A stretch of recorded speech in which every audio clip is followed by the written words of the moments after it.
Here we go. There, you beautiful, beautiful, amazing, wonderful people. I hope you are all well. I hope you're having a fantastic, marvellous Monday. This is video 2 of potentially 3, so keep your eyes peeled. Oh, and if you're not subscribed to both this channel and the Harsh Family channel, we did another video over there yesterday. Did you miss it? Have you seen it? If not, the link to that will be in the description. No, pinned comment of this video, so you can head over there. But anyway, what we're talking about in this video, we're talking about Liam Payne case. Briefly, we're going to touch on this. So look, we've got this. So it says Coldplay's Chris Martin delivers emotional performance for Liam Payne at 2025 Grammys. Chris Martin delivered an emotional performance as a tribute to Liam Payne, aired at the 2025 Grammys on Sunday, the 2nd of February. The One Direction singer was honoured in the In Memoriam annual tribute, which remembers music stars who died in the last year. As a montage of Payne played on screen, Coldplay's Martin performed a rendition of his group song All My Love. I couldn't obviously play that for copyright reasons, but footage showed Payne and his X Factor bandmates waving to a crowd of supporters from a rooftop, and then it just goes on to talk about how he died, or their version of how he died. From news to politics, travel, bollocks. Don't need to read that. But yeah, so there's tributes, and it was a gorgeous, gorgeous tribute, and obviously heartfelt. Chris Martin, absolute legend. Love Coldplay, always have, brilliant songs. But what am I doing this video about? I was contacted yesterday and my attention was brought to a post that was over on Twitter, well, X, formerly known as Twitter, and it was someone who had raised a very, very valid question, right? And it was referenced the pictures that we were shown of Liam Payne's room in the aftermath of his death. Now, what these pictures would depict was seemingly reminiscent of when we've watched programs that show an absolute crack den. An absolute crack den. There's foil everywhere, there's burning stuff, there's wax. That was even in the fucking bath. It was horrendous. It was showing you that someone in that room must have been complete and utter mess. Complete and utter mess, right?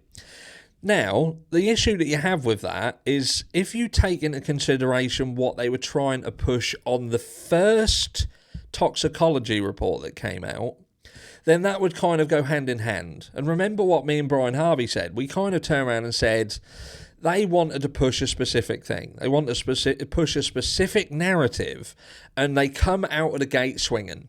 And it was very, very obvious that in the real early stages of this was about trying to push a narrative that he got off his absolute tits and took a swan dive.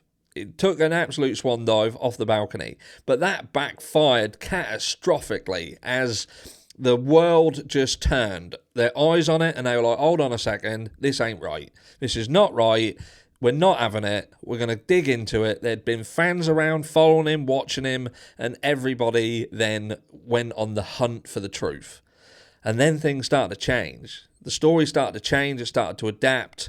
It had to try and start to overcome what was being said. Nobody in the early days even questioned the absolute speed that toxicology hit the news media, bearing in mind that especially if you follow true crime, how many times have you ever seen a toxicology report to come out that quick? Never. Wherever you go, whatever case you look at, these toxicology reports take weeks and weeks. And sometimes we are left sitting there absolutely frustrated and angry because you think, I want to see what this says. I want to see it. Sometimes we never see it. We absolutely never, ever see it.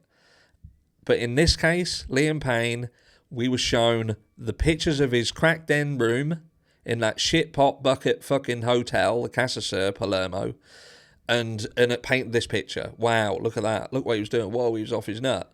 And then this toxicology, and then this story of a balcony, and the rest was history. But then another toxicology come out. You could still argue that even that came out quick, but that was almost like that had to come out to try and do repair work on what was already virulent and being questioned. But it came out. And what did that toxicology stated that there was traces of the devil's dandruff and the antidepressants he was on to counteract anxiety that he suffered. And they were the only things that were found. That was it. Done. Done deal. Done deal dusted. So what in the blue fuck monkey balls was going on in the room? What was that all about? Because that would seem to suggest that whoever was doing that weren't Liam Payne. That weren't him. So was this room, in fact, staged in order to coincide with the original version of events that they were trying to push out? Because they went together. They absolutely went together. That he took this concoction of multiple different things, that he rapidly spiraled out of control. He was passing out. He was foaming at the mouth. He was trying to fight everyone like Rocky fucking Balboa. And the rest is history again. But again, this person raises that question. Why is nobody considering, hold on a second, what was going on in that room?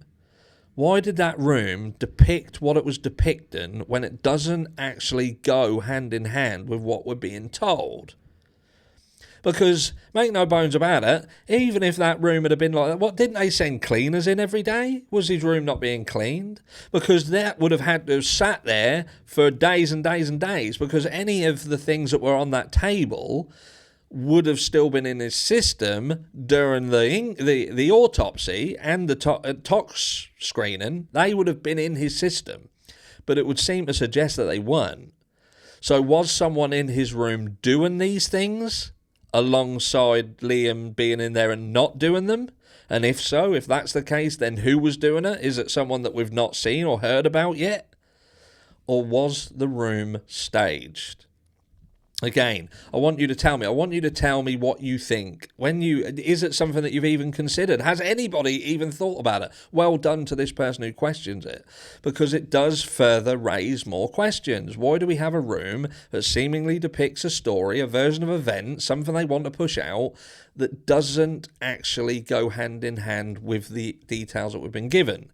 It does raise two questions here. It raises the questions are we being pushed things out? Are things being pushed out in the media that aren't true? Like that never happens. So can we fully believe that either of the toxicology reports are indeed factual? That could be that neither of them are. That both of the ones that we have seen, both of them are bullshit, which then would lead you to question still, so why was the original one pushed out?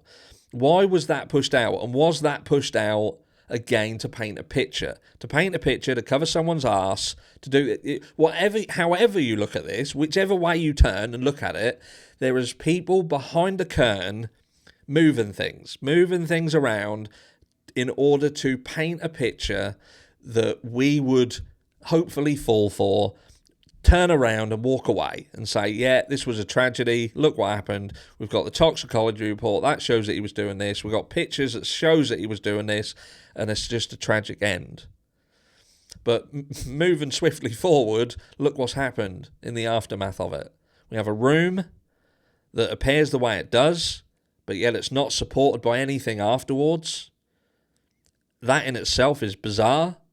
But then if you take them things away, you still have to question why they were done, why were they pushed out, who was in control of pushing them out.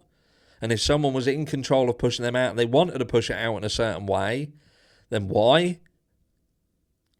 If this was all about just being honest, being true, then why don't we have the truth? Why are so many things still contradictive in nature? Let me know down below what you think. Was that room staged? And if so, why?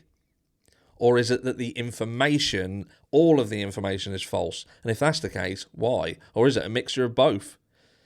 Is Liam Payne's case truly as simple as they want us to believe? Or are there people behind the curtain making all the moves and trying to make us look the other way? I'll catch you all later. Mwah.